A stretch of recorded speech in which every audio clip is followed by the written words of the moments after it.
Now that a conservative effort to suppress classroom lessons about racism and slavery. The Times reporting on nearly a dozen Republican-led states seeking to ban or limit how the role of slavery and the pervasive effects of racism can be taught. Fox News goes all in on the issue.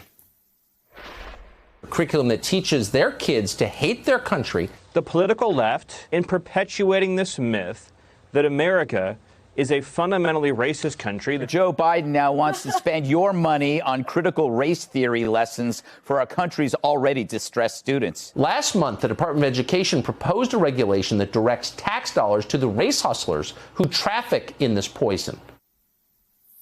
Tucker is the last person who should be talking about any form of trafficking. Now, parts of academia are aligning with the right-wing rhetoric, and in doing so, exhibiting cowardice and a lack of integrity.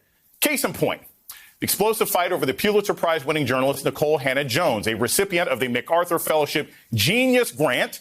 They don't hand those out to everybody, whose 1619 Project famously looked at the legacy of U.S. slavery, and who this year was appointed the prestigious Knight Chair in Race and Investigative Journalism at the University of North Carolina, which is usually a tenured job, except not this time. In a highly unusual step, the university's Board of Trustees denied Hannah-Jones tenure, breaking with the recommendation of the actual journalism department that was hiring her. It's already provoking a backlash. The UNC board claiming today Hannah-Jones has a limited, quote-unquote, academic background, even though she received her master's degree from, wait for it, University of North Carolina, which I should note is also my alma mater where I got my doctorate, and I know the difficulty that they put people through. So what's really going on here? Well, first, there's the larger issue of diversity in academia. It's important to note just 5% of tenured professors at bachelor's universities in America are black. There are a larger percentage of African-American astronauts than black people who are tenured in this country. It's easier for us to get shot into space than actually teach undergrads. But there's also the cowardice element. University supposedly committed to the free exchange of ideas, which is now afraid of what Nikole Hannah-Jones might say in the classroom. It would prefer to bend to politicians like Mitch McConnell, who is on a crusade against the 1619 Project, which I'm sure he hasn't read, and those voices over on, the crazy place, Fox. The entirely fraudulent 1619 Project headed by Nikole Hannah-Jones. This Hannah-Jones dispute leads to a larger question.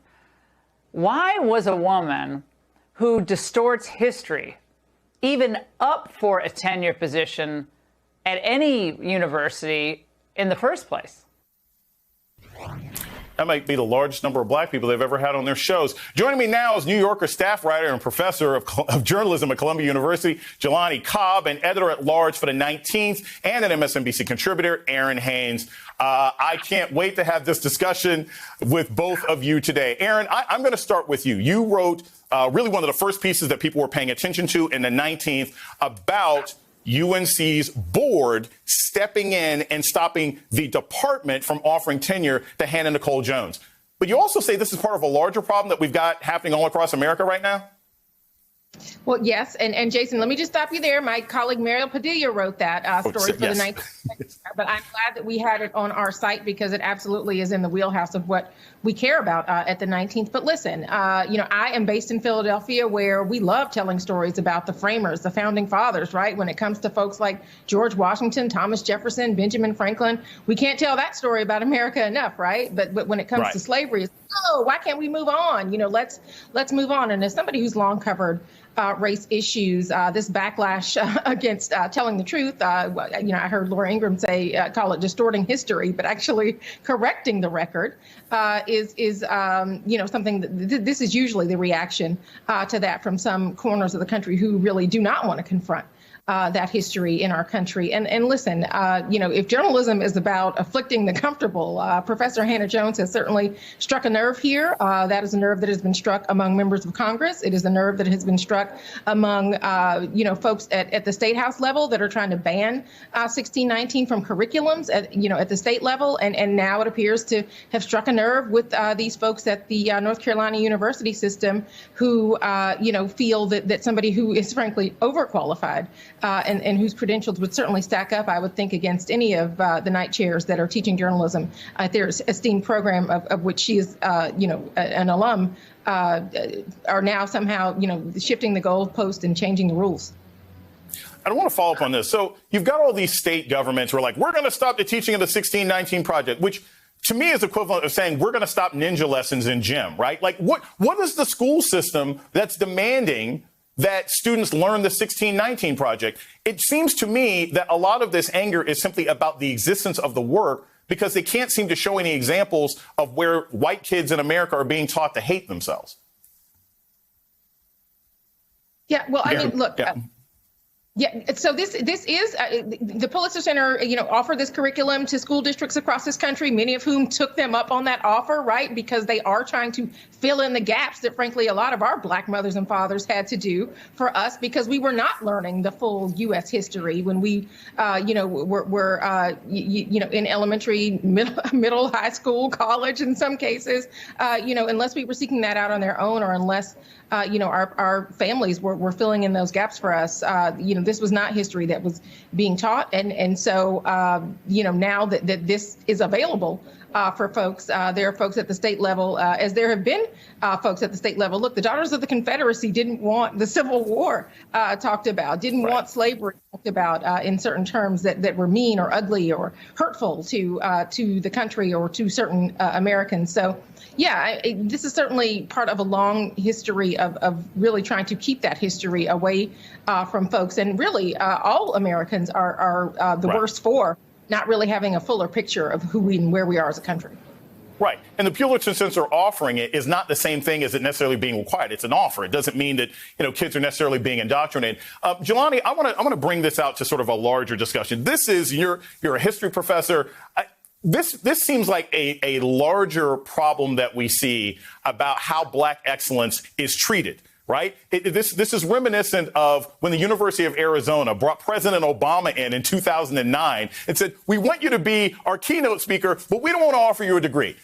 No shade to anybody who went to the University of Arizona.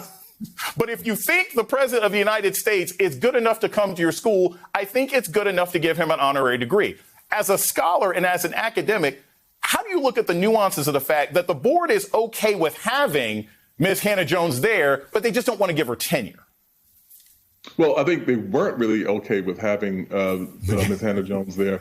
That happened through the machinations of the other layers at the institution that are really intent on having her presence on campus for reasons that make a lot of sense. But, the fact of the matter is that if we went through her credentials, which include a MacArthur Genius Award, a Pulitzer Prize, 2 Polk Awards, a Peabody Award, and 3 National Magazine Awards. So, Jason, you and I have been around academia for a long time.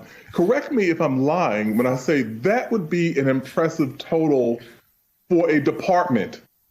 Yes, if you exactly. That many accolades in your department, you would be doing well. This is one individual. So absurdly overqualified for the position that it only makes more glaring the illogic of the position that the board took. And so this is absolutely about that. And one other thing that I'll add really quickly is that this is an attempt to re-enshrine the syllabus of lies about the American past that were a rationale for white supremacy. There has been an ongoing assault. W.B. Du Bois wrote about this. He called it the propaganda of history.